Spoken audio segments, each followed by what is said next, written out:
जय श्री कृष्णा। क्या आपने कभी गहराई से सोचा है, जब मनुष्य का शरीर पंच तत्वों में विलीन हो जाता है तब उसकी आत्मा कहाँ जाती है? क्या आत्मा सच में जीवित रहती है? और अगर हाँ, तो क्या उसे भी भूख लगती है? क्या आत्मा भी किसी रूप में भोजन करती है?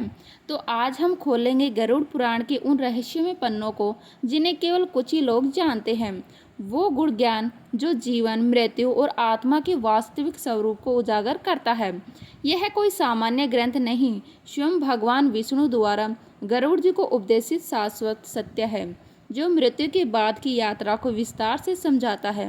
इस वीडियो को अंत तक जरूर देखें, क्योंकि अंत तक पहुँचते पहुँचते आपको केवल मृत्यु का ही नहीं, परमात्मा से जुड़ने का मार्ग भी दिखाई देगा, जो जीवन की सबसे महान उपलब्धि होगी। कथा का प्रारंभ कुछ यूं होता है। भगवान विष्णु क्षीर सागर में ध्यान मगन थे। तभी उनके वाहन और परम भक्त गरुड़ जी वहां उपस्थित हुए। भगवान ने अपनी आंखें खोली, मुस्कुराए और स्नेह से पूछा, हे गरुड़, आज तुम अत्यंत गंभीर भाव में प्रतीत हो रहे हो। कहो, किस जिज्ञासा के लिए उत्तर की खोज में आए हो? गरुड़ जी ने विनम्रता से कहा, हे प्रभु, जब कोई मनुष्य इस पृथ्वी से चला जाता है, उसका शरीर तो पंच तत्वों में समाहित हो जाता है, परंतु उसकी आत्मा का क्या होता है? क्या आत्मा भी भूख प्यास महसूस करती है? क्या मृतक को भी भोजन की आवश्यकता होती है? और यदि हाँ, तो हम जीवित लोग उसे कैसे अर्पित कर सकते हैं? बस यहीं से आरंभ होता है गरुड़ पुराण का वह महान संवाद, जिसमें भगवान विष्णु आत्मा की भूख, पिंडदान की महिमा और मृत्यु के बाद के अदृश्य यात्रा का वर्णन करते हैं। फिर गरुड़ जी ने भगवान विष्णु को प्रणाम किया और बोले, हे प्रभु, आप तो अंतर्यामी हैं, सब जानते हैं। इस संसार में भला आपसे क्या छिपा है? पर हे भगवान, कई दिनों से एक प्रश्न को लेकर मेरा मन व्याकुल है। कृपया करके आप मेरे इस प्रश्न का उत्तर देकर मुझे संतुष्ट करें। फिर भगवान विष्णु बोले, हे गरुड़ देव, तुम्हारे मन में जो भी प्रश्न है, तुम निसंकोच होकर पूछो, मैं अवश्य ही उसका निवारण करूँगा। फिर गरुड़ देव बोले, हे भगवान, क्या यह सत्य है कि आत्मा को मृत्यु के बाद भी भोजन की आवश्यकता होती है? क्या आत्मा भी भोजन करती है? और यदि हाँ, तो क्या खाती है? और उन्हें भोजन कहाँ से प्राप्त होता है? फिर भगवान विष्णु मंद मुस्कान के साथ बोले, हे गरुड़, आपने बहुत ही उचित प्रश्न किया है, जो संपूर्ण संसार के लिए कल्याणकारी है। हे गरुड़, मृत्यु केवल शरीर की नहीं होती, आत्मा अमर है, परंतु वह भी भूख और प्यास का अनुभव करती है। पर इस रहस्य को अच्छे से समझने के लिए पहले मैं आपको एक कथा सुनाता हूँ। कहते हैं कि इस कथा को जो भी व्यक्ति ध्यानपूर्वक और आखिरी तक सुन लेता है, तो उसके कोटि कोटि पापों का नाश होता है। इस कथा को प्रारंभ करने से पहले आपसे निवेदन है कि इस वीडियो को एक लाइक करके कमेंट में जय श्री हरि विष्णु अवश्य लिखें। तो चलिए शुरुआत करते हैं गरुड़ पुराण की इस ज्ञानवर्धक प्रस्तुति की। भगवान विष्णु गरुड़ देव को कथा सुनाना प्रारंभ करते हैं और कहते हैं, हे गरुड़, रामपुर नामक एक गांव था, जहां जीवन अपनी गति से चलता था। लेकिन उस दिन गांव की हवा में कुछ अलग था, क्योंकि गांव की सबसे बुजुर्ग महिला गायत्री देवी का देहांत हो गया था। वे धार्मिक, संयमी और श्रद्धालु महिला थी। उनकी वृद्ध देह वर्षों की सेवा और साधना का प्रतीक बन चुकी थी। परंतु उस दिन उनके प्राण निकलते ही कुछ ऐसा घटा जिसने उनके परिवार और विशेष रूप से उनके बेटे मोहन की जिंदगी बदल दी। मोहन एक सरकारी कर्मचारी था, जो शहर में रहता था। सूचना मिलने के बाद वह गांव लौट आया, लेकिन मां का अंतिम संस्कार पहले ही हो चुका था। वह बोला, आप क्या ही कर सकते हैं, मां को मोक्ष मिल गया होगा। गांव वालों ने समझाया, बेटा, पिंडदान और तर्पण अभी बाकी है, आत्मा को भूख प्यास लगती है, जब तक पिंड नहीं दिया जाता वह शांति नहीं पाती। मोहन मुस्कुराया और बोला, यह सब अंधविश्वास है, आत्मा को खाना नहीं चाहिए। रात का तीसरा पहर था। मोहन अपनी माँ के कमरे में ही सो गया, गहरी नींद में था, जब उसे एक सपना आया। पर यह सपना नहीं था, कोई चेतावनी थी। कमरे में अंधेरा छाया हुआ था, लेकिन उस अंधेरे में एक धुंधली आकृति उभरी। माँ की आवाज़ आई, बेटा। यह सुनकर सोहन चौंक पड़ा। माँ उसने देखा। माँ खड़ी थी, पर उनका चेहरा पीला था, आंखें गहराई में डूबी हुई और शरीर पर वही पुराना साड़ी का कपड़ा। माँ बोली, मुझे भूख लगी है। मोहन कांप उठा, आपको भूख? लेकिन आप तो। माँ का स्वर अब करुणा और पीड़ा से भर गया। बेटा, शरीर चला गया है लेकिन आत्मा जीवित है। जब तक तुम तर्पण और पिंडदान नहीं करोगे मैं तृप्त नहीं हो सकती। मेरा सूक्ष्म शरीर तड़प रहा है। अचानक कमरे की दीवारें कांपने लगी। माँ की छाया धुएं में बदल गई और सोहन की नींद टूट गई। पसीने में तरबतर, दिल जोर जोर से धड़क रहा था। सुबह होते ही मोहन उठ बैठा। सपना आंखों में घूम रहा था। वह सोचने लगा, क्या माँ सच में भूखी है? क्या यह सिर्फ मेरा वहम है या कोई संकेत है? उसी समय गांव के पुजारी उसके घर आए और बोले, बेटा, तुम्हारे पिता ने जब तुम्हारे दादा के लिए पिंडदान नहीं किया था तब भी घर में अजीब घटनाएं होने लगी थी। तुम्हारी माँ धार्मिक थी, इसीलिए वे तुम्हें संकेत दे रही है। अब भी समय है। पिछली रात मोहन ने माँ की आत्मा को देखा था, भूखी, असहाय और तड़पती हुई। उस रात के बाद उसकी सोच बदल चुकी थी।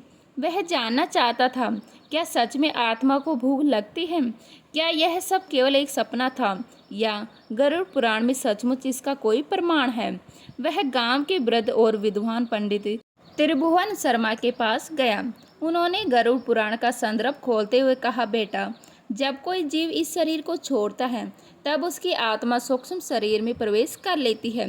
यह सूक्ष्म शरीर ही उस आत्मा का अस्थायी माध्यम बनता है, जिसके जरिए वह अपने कर्मों के अनुसार यमलोक की यात्रा करती है। लेकिन यह यात्रा तुरंत नहीं होती।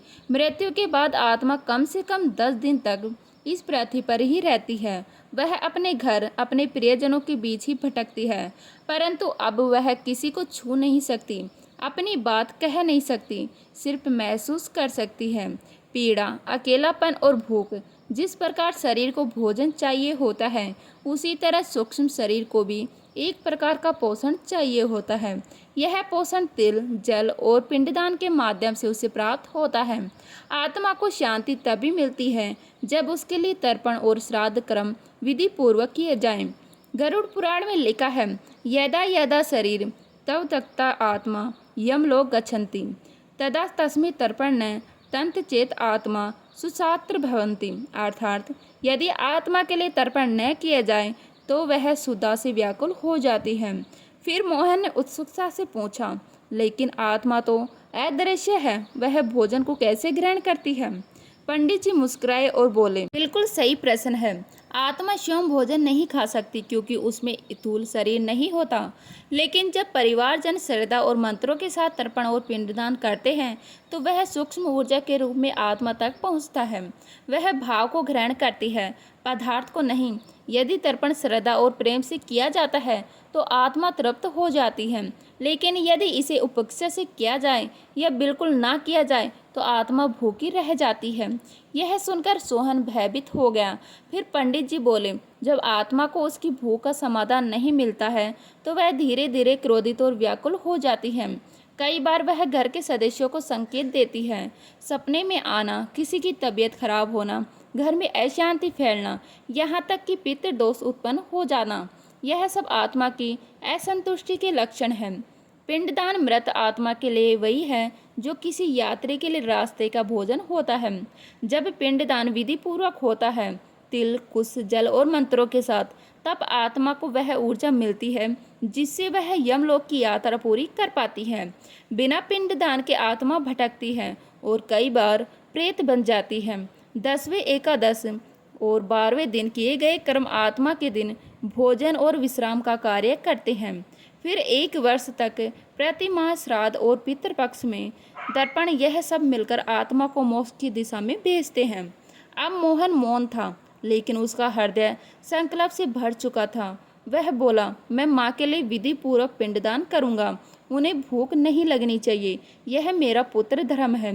मोहन अब आत्मा की भूख और उसकी पीड़ा को समझ चुका था। माँ की तड़पती छाया, पंडित त्रिलोचन के शब्द और गरुड़ पुराण की शिक्षाएं, सब कुछ अब उसे एक ही दिशा में ले जा रहे थे। लेकिन अब उसके सामने प्रश्न था, पिंडदान कैसे किया जाए, क्यों किया जाए और इसके पीछे का रहस्य क्या है? पिंडदान क्या है? पंडित त्रिलोचन ने समझाया, पिंड का अर्थ होता है अन्न का वह गोल आकार जिसमें तिल, जौ, घी, दूध, चावल और जल मिश्रित होते हैं। इसे मंत्रों के साथ मृत आत्मा को अर्पित किया जाता है। यह पिंड आत्मा के सूक्ष्म शरीर के लिए ऊर्जा, भोजन और यात्रा का माध्यम होता है। गरुड़ पुराण में लिखा है, पिंड नाने तीर्थ यातुम तृप्ति पितरम सदा है, अर्थात पिंडदान तीर्थ, जल और अन्न के माध्यम से पितर सदा तृप्त होते हैं। मृत्यु के बाद 10वें दिन विशेष महत्व रखते हैं। हर दिन विशेष मंत्रों के साथ आत्मा को एक एक पिंड समर्पित किया जाता है। हर दिन का एक उद्देश्य होता है। पहले दिन मृत्यु की पीड़ा से मुक्ति, तीसरे दिन सूक्ष्म शरीर का निर्माण, 7वें दिन यात्रा के मार्ग पर सहारा, 10वें दिन आत्मा की स्थिरता और तृप्ति। पंडित जी बोले, हिंदू शास्त्रों में कर्म कांड केवल प्रत्येक नहीं, एक गहरा मनोवैज्ञानिक और ऊर्जा आधारित विज्ञान है। पिंडदान में प्रयुक्त तिल नकारात्मक ऊर्जा को शुद्ध करता है। जल भावनाओं का माध्यम बनता है। जब परिवारजन प्रेम, श्रद्धा और समर्पण से पिंड देते हैं तो उस ऊर्जा को आत्मा ग्रहण करती है, जिससे वह या तो मुक्त होती है या अगले जन्म की ओर अग्रसर होती है। पिंडदान क्यों अनिवार्य है, तो हम आपको बता दें कि यदि पिंडदान नहीं किया गया तो आत्मा भूखी रह जाती है, वह भटकती रहती है। प्रेत या असमाधान रूप में परिवार पर पितृदोष उत्पन्न हो सकता है। व्यक्ति आध्यात्मिक दृष्टि से आगे नहीं बढ़ पाता। गरुड़ पुराण में चेतावनी दी गई है, यो न ददाति पितृभय पिंड से भवति पापी न आप्नोति सुख कदाचित, अर्थात जो पिंडदान नहीं करता वह पापी कहलाता है और उसे कभी सुख की प्राप्ति नहीं होती। अब मोहन ने निश्चित किया कि वह माँ के लिए संपूर्ण विधि से पिंडदान करेगा। गांव के सभी ब्राह्मणों को बुलाया गया। घर के आंगन में कुश का आसन बिछाया गया। तिल और जल से बनी पिंड अर्पित की गई। हर मंत्र के साथ मोहन की आंखें नम थीं। अंतिम मंत्र के समय हवा की गति थम गई। एक शांति का अनुभव हुआ, जैसे कोई अधूरा संदेश पूरा हो गया हो, और मोहन को माँ की मुस्कुराती छाया दिखाई दी। अब वह भूखी नहीं थी, शांत थी और धीरे धीरे धुएं में विलीन हो गई। मोहन ने विधि पूर्वक पिंडदान कर दिया था। माँ की आत्मा को एक क्षण के लिए शांति मिलती दिखाई दी, लेकिन पंडित त्रिलोचन के चेहरे पर अभी भी चिंता की रेखाएं थीं। मोहन ने पूछा, क्या अब माँ को शांति मिल गई? पंडित जी बोले, पिंडदान तो प्रथम चरण है पुत्र, लेकिन तर्पण और श्राद्ध कर्म यदि ना किए जाए तो आत्मा पुनः पीड़ा से घिर सकती है और कभी कभी प्रेत बन जाती है। यह सुनकर मोहन स्तब्ध रह गया। प्रेत? क्या मेरी माँ भटक भी सकती थी? पंडित जी ने गरुड़ पुराण का रहस्य खोला। गरुड़ पुराण में बताया गया है कि जब आत्मा को उचित पिंडदान, तर्पण, श्राद्ध और यम के नाम की क्रियाएं नहीं मिलती, तब वह आत्मा इथुल जगत के प्रति आसक्त हो जाती है। वह इस संसार को छोड़ नहीं पाती, क्योंकि भूख, मोह, परिवार की चिंता और अधूरी इच्छाएं उसे बांध लेती हैं। तब वह आत्मा पिशाच, प्रेत या भूत जैसी योनि में प्रवेश कर सकती है। जो व्यक्ति पाप कर्मों के साथ मरता है और जिसे तर्पण नहीं मिलता, वह प्रेत योनि को प्राप्त करता है और बंधन में फंसा रहता है। प्रेत योनि कोई स्थायी नरक नहीं, बल्कि एक बीच की दशा है, जहाँ आत्मा ना तो मृत होती है न जीवित। वह हर समय अशांति में रहती है, किसी माध्यम से संवाद करना चाहती है। फिर मोहन ने घबराकर पूछा, मैंने तो माँ का पिंडदान कर दिया, फिर क्या वे भटक सकती थी? पंडित जी बोले, यदि पिंडदान के बाद श्राद्ध और वार्षिक तर्पण ना किए जाएं, तो आत्मा को पूर्ण शांति नहीं मिलती। वह अधूरी रह जाती है, जैसे किसी भूखे के केवल पानी मिल जाए लेकिन अन्न नहीं। यही अधूरी तृप्ति कभी कभी प्रेत बनती है। मोहन ने माँ की आत्मा की शांति के लिए पिंडदान, तर्पण और पितृदोष से मुक्ति का संकल्प लिया, परंतु इसके मन में एक अंतिम प्रश्न अभी भी शेष था, क्या आत्मा वास्तव में भोजन करती है? अगर हाँ, तो कैसे? इस प्रश्न को लेकर वह पुनः पहुंचा ऋषि पुरोहित त्रिलोचन के पास, जो गरुड़ पुराण के गाता थे। अब आरंभ होता है उस प्रश्न का उत्तर जो मृत्यु से परे है। भगवान विष्णु गरुड़ जी से कहते हैं, देवी नवपि जीव आत्मा न त्यजति भोजना विलासम, अर्थात शरीर छूट जाने पर भी आत्मा भोजन की इच्छा नहीं छोड़ती। आत्मा एक सूक्ष्म शरीर में विचरण करती है, जिसे लिंग शरीर कहा गया है। यह शरीर भौतिक भोजन तो नहीं कर सकता, परंतु ऊर्जा रूप में अन्न, श्राद्ध और भावना को ग्रहण करता है। आत्मा को कब और कैसे भोजन मिलता है, तो हम आपको बता दें कि आत्मा को भोजन पहुंचता है इन विशेष कर्मों से। पहला है पिंडदान। पिंड यानी चावल, तिल, घी आदि मृतक की आत्मा को ऊर्जा रूप में पोषण प्रदान करता है। श्रद्धा से किया गया पिंडदान आत्मा के सूक्ष्म शरीर को भोजन के समान ही तृप्त करता है। दूसरा है तर्पण। तर्पण में जल, तिल और मंत्रों के साथ पितरों का अर्पण किया जाता है। इससे आत्मा को शांत व तृप्त होने की ऊर्जा तरंगे प्राप्त होती है। और तीसरा श्राद्ध भोज। ब्राह्मणों को श्रद्धा से भोजन कराने से आत्मा को प्रतीकात्मक रूप से अर्थ की प्राप्ति होती है। यह भोजन आत्मा के लिए मानसिक संतोष और पुण्य ऊर्जा बन जाता है। गरुड़ पुराण के अनुसार जब किसी व्यक्ति की मृत्यु होती है तो आत्मा शरीर को छोड़ देती है। जैसे ही आत्मा शरीर से अलग होती है, वैसे ही यमदूत आते हैं और आत्मा को यमलोक की ओर ले जाते हैं। आत्मा का शरीर से बिछड़ना बहुत ही कष्टदायक होता है। जब आत्मा शरीर से अलग होती है तो वह बहुत ही दुखी होती है। वह बार बार अपने शरीर के पास जाती है और सोचती है कि यह मेरा शरीर है, मुझे इसमें वापस जाना है, लेकिन ऐसा हो नहीं पाता। आत्मा अपने शरीर से बिछड़ने के बाद अपने घर, अपने परिवार के पास जाती है, पर कोई उसे देख नहीं सकता। वह रोती है, चिल्लाती है, अपने परिवार वालों से बातें करती है, लेकिन कोई उसकी बात नहीं सुन पाता। ऐसे में आत्मा को बहुत भूख और प्यास लगती है, लेकिन वह कुछ खा नहीं सकती, क्योंकि वह अब सूक्ष्म शरीर में होती है। गरुड़ पुराण में यह भी कहा गया है कि जब तक आत्मा को विधि पूर्वक पिंडदान नहीं मिलता है, तब तक आत्मा भूखी, प्यासी और दुखी रहती है। पिंडदान के द्वारा ही आत्मा की भूख और प्यास शांत होती है। जब घर वाले पिंडदान करते हैं तो आत्मा उसे ग्रहण करती है और संतुष्ट होती है। इसलिए गरुड़ पुराण में पिंडदान को अत्यंत आवश्यक बताया गया है। पिंडदान के बिना आत्मा को शांति नहीं मिलती, वह इधर उधर भटकती रहती है। उसे न तो जल मिलता है, न ही अन्न। जो भी व्यक्ति अपने मृत पूर्वजों के लिए पिंडदान करता है, वह न केवल अपने पितरों को संतुष्ट करता है, बल्कि स्वयं के जीवन में भी सुख और समृद्धि को प्राप्त करता है। इसीलिए गरुड़ पुराण में यह कहा गया है कि मनुष्य को अपने पितरों के लिए पिंडदान अवश्य करना चाहिए। प्रेम से बोलिए जय श्री हरि विष्णु। ऐसे ही और भी रोचक और आध्यात्मिक वीडियो के लिए हमारे चैनल को सब्सक्राइब कर लें। आपको ये कथा कैसी लगी है, कृपया कमेंट बॉक्स में ज़रूर लिखें। तो मिलते हैं इसी तरह के नए वीडियो के साथ। तब तक के लिए जय हिंद, जय भारत, जय श्री राम।